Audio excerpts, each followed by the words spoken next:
네, 새로운 한 주 시작을 여는 잠금 해제 시간입니다. 오늘 주요 지수들 체크해 보겠습니다. 코스피 지수는 장중에 2,400선을 또 탈환을 했었다가 지금은 일단 2,399선에서 움직이고 있는 상황이고요. 여전히 강세 흐름은 지속하고 있습니다.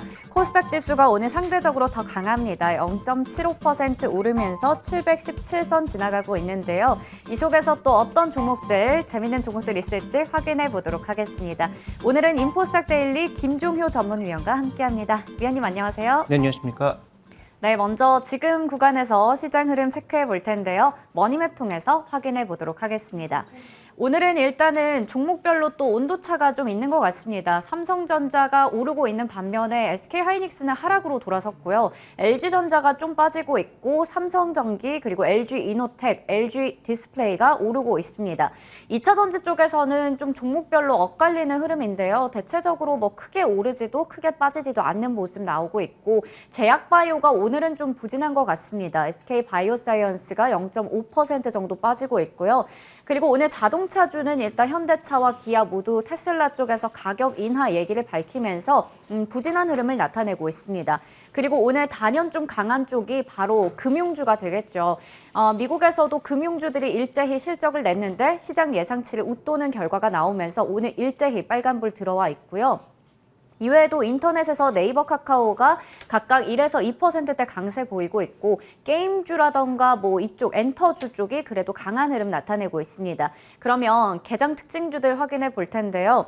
앞서 체크해봤듯이 은행주들 오늘 강합니다. 금융지주들 모두 다 빨간불 들어와 있죠. JP모건이라던가 뱅크 오브 아메리카 등등 실적이 잘 나왔는데요.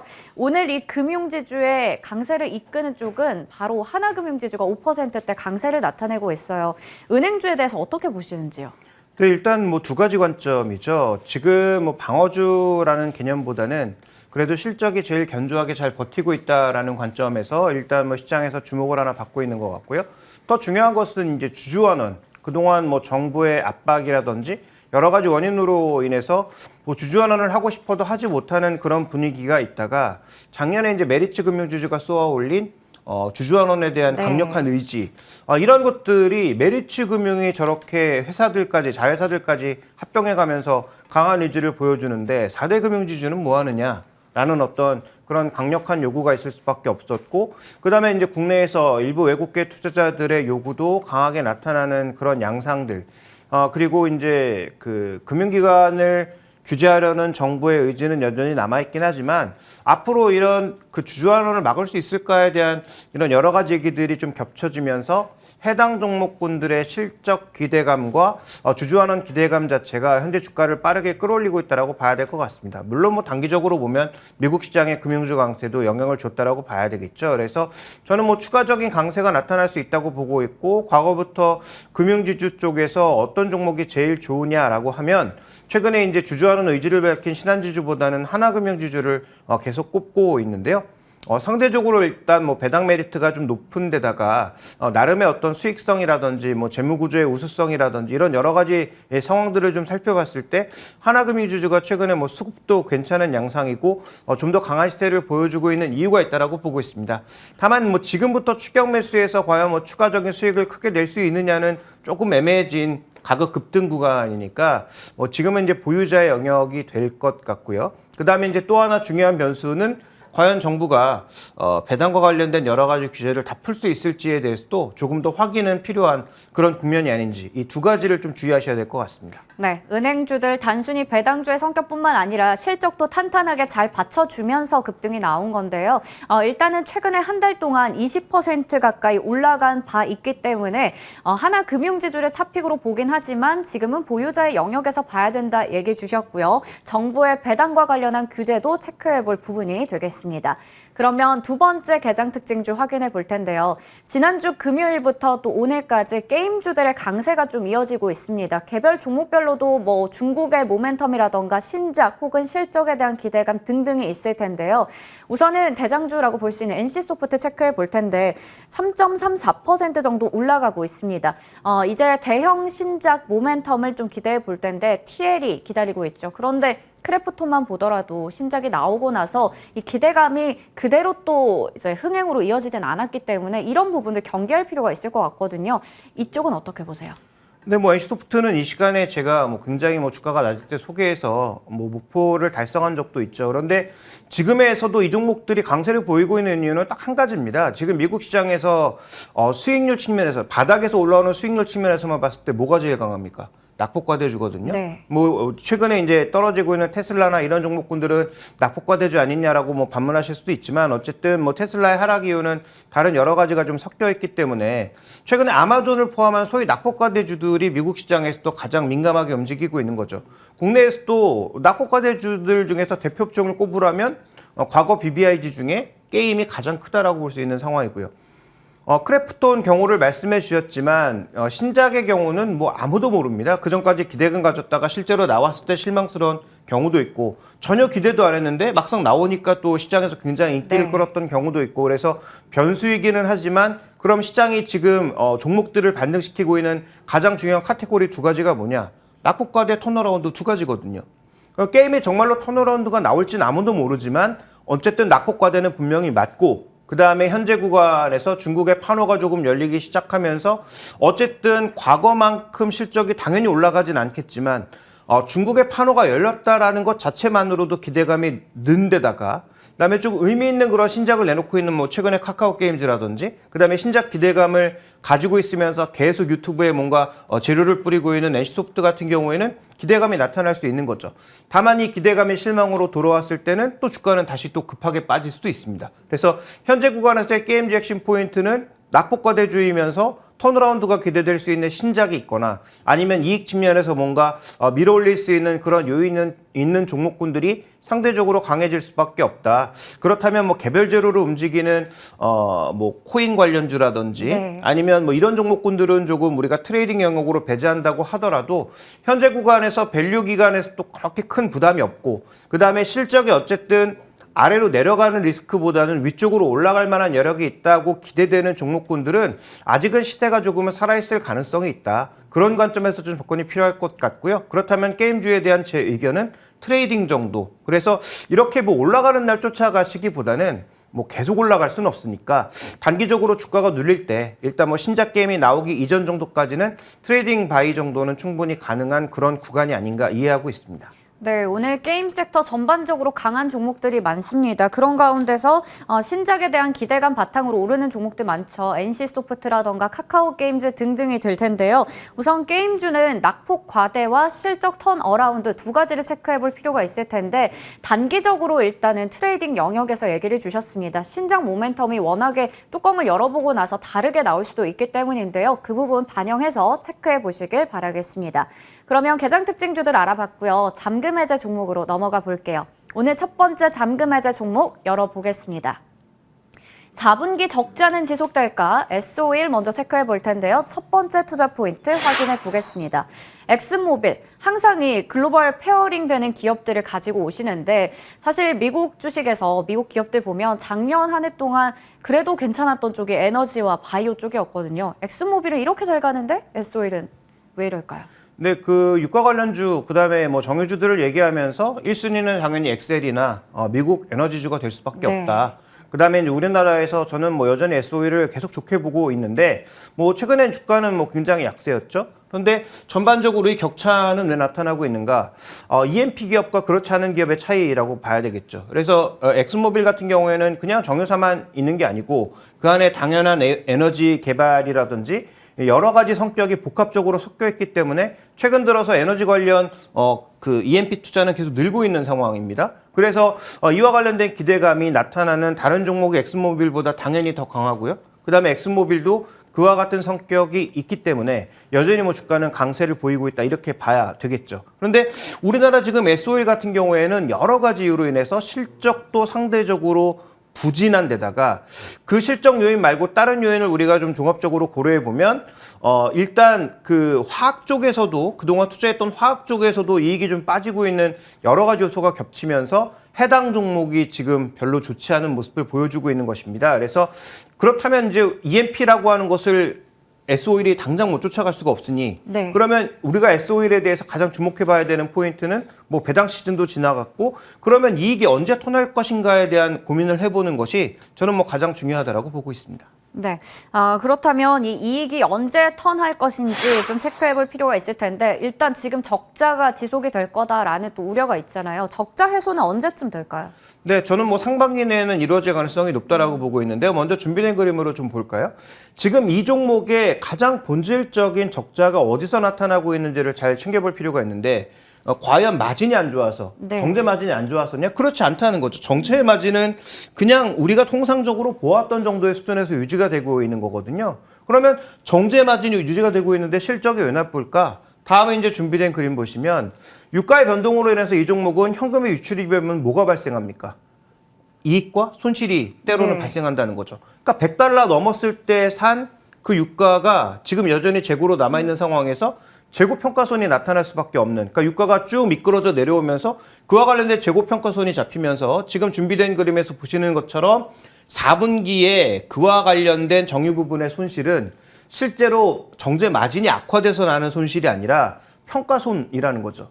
그러면 뭐 유가가 올라가면 이 평가손은 없어지는 거고, 그런데 뭐 유가가 올라가지 않는다고 하더라도 지금 이게 아까 이제 실적 보면 레깅된 것이니까 그 레깅된 것들이 조금씩 시간이 가기 시작하면 2분기부터는 저 정유 부분의 이익 자체가 긍정적으로 돌아설 가능성. 그래서 증권사마다 약간씩 뭐 차이는 있는데요. 1분기에 턴한다는 그런 증권사도 있고 2분기에 이제 턴한다는 증권사들도 있는데 어쨌든 이런 부분들이 개선될 수 있다라는 것이고, 그 다음에 이제 석유화학 업종 같은 경우에는 이 변수도 또 누구와 연결되어 있습니까? 중국과 연결되어 있죠. 그래서 지금 S오일 같은 경우에도 과거 순수 정유사에서 뭐 윤활기유라든지 그 다음에 각종 석유화학 제품들을 만들어내는 그런 복합 회사로 거듭나고 있고, 추가적으로 이제 이 석유화학 쪽은 더 투자하기로 했잖아요. 그래서 이런 여러 가지 요인들을 고려해 봤을 때 일단 투자금은 조금씩 늘어나는 부분이 있기는 하지만 그럼에도 불구하고 지금 현금 유출 없는 손실은 상반기 내에 완화될 가능성이 있고, 그다음에 석유화학 쪽은 뭐 중국 쪽에서 경기를 정말로 불러일으킨다면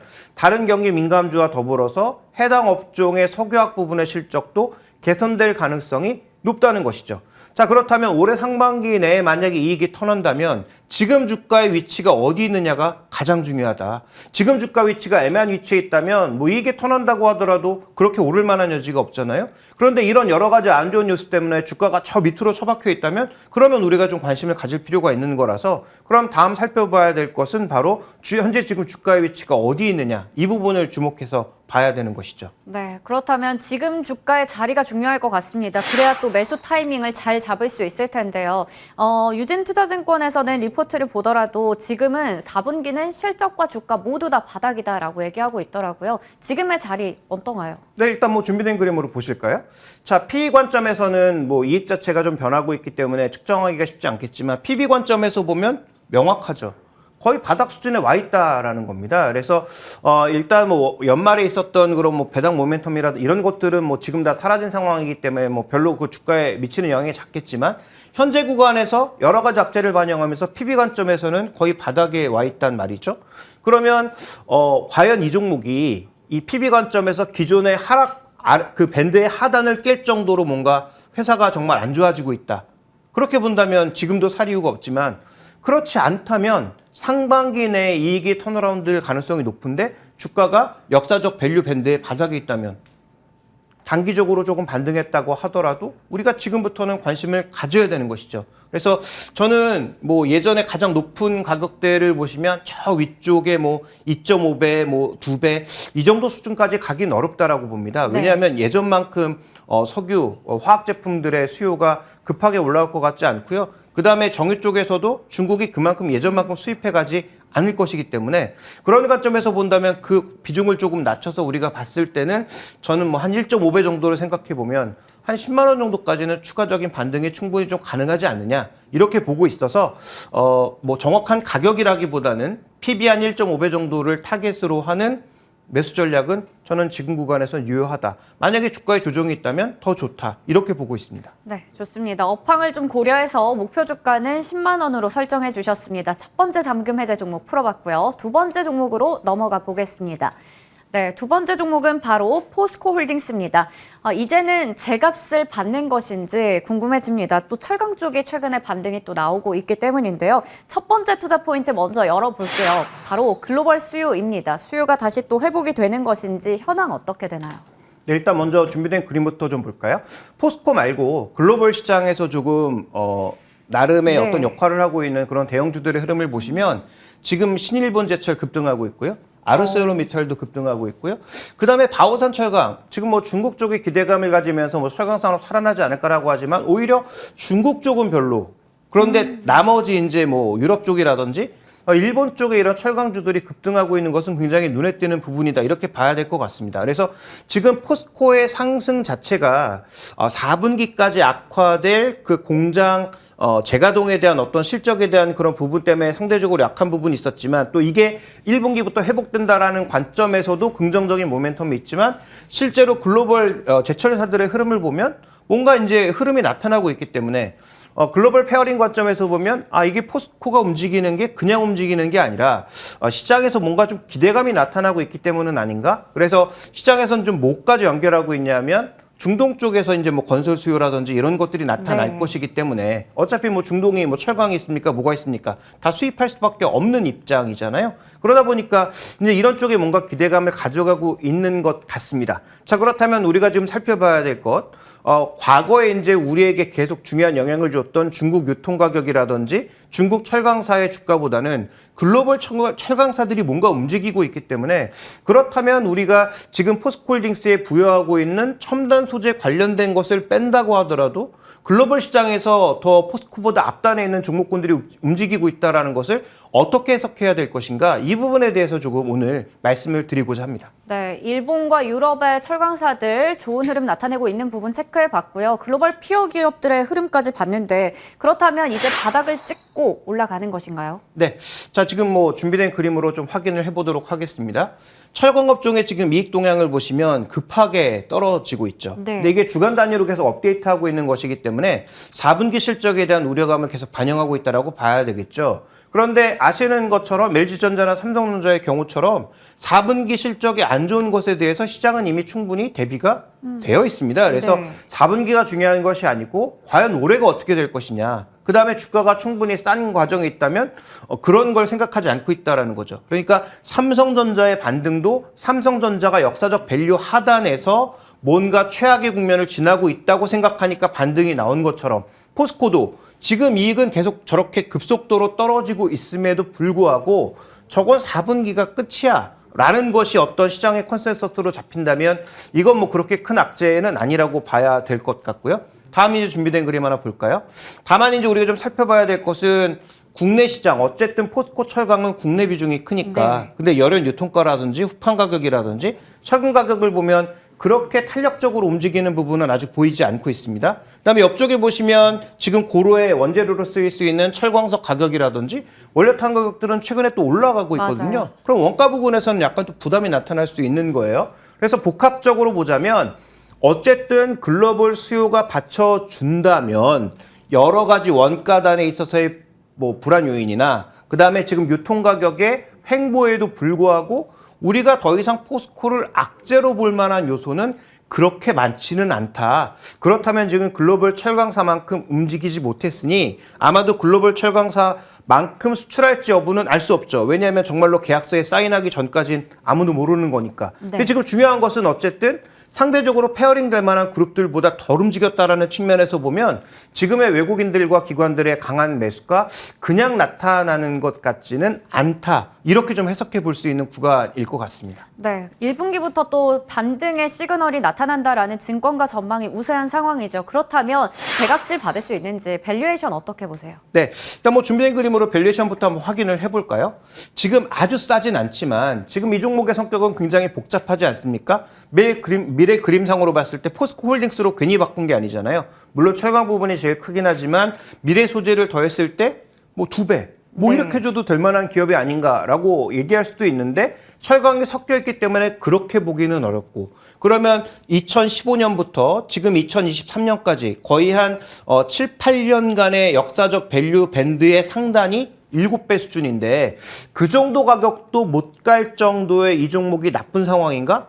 이렇게 보면 그렇지 않다라는 거죠. 그래서 1분기까지 실적이 예상보다 조금 하회할 수도 있겠습니다만 지금 시장이 기대하고 있는 것은 당장 나오지 않을 뭐 탄산 리튬이라든지 그다음에 뭐 수소 쪽의 어떤 매출이라든지 이런 것들보다는 글로벌 철강사의 반등이 워낙 강하게 나타나고 있는 만큼 정말로 글로벌 철강 수요가 일정 부분 나타나고 있고 아까 말씀드렸던 고로와 관련된 원재료 부분의 가격 상승도 이와 관련된 수요가 늘어나서 올라가고 있는 것이라면 현재 구간에서의 밸류는 조금 오르긴 했지만 바닥에서 조금 오르긴 했지만 그래도 싸다라는 측면으로 볼 수가 있는 것이죠. 그래서 글로벌 철강사가 좋지 않을 때 포스코에 대해서는 제가 별로 그렇게 좋은 말씀을 드리지 않았는데 네. 글로벌 철강사의 반등과 그다음에 이 종목 안에 내재되어 있는 첨단 소재와 관련된 그런 기대감들을 녹여봤을 때 그러면 최소한 역사적 밴드의 전고점 정도는 트라이할 가능성이 있다. 그렇게 보면 증권사들이 제시하고 있는 뭐 40만 원대 초반 정도의 가격은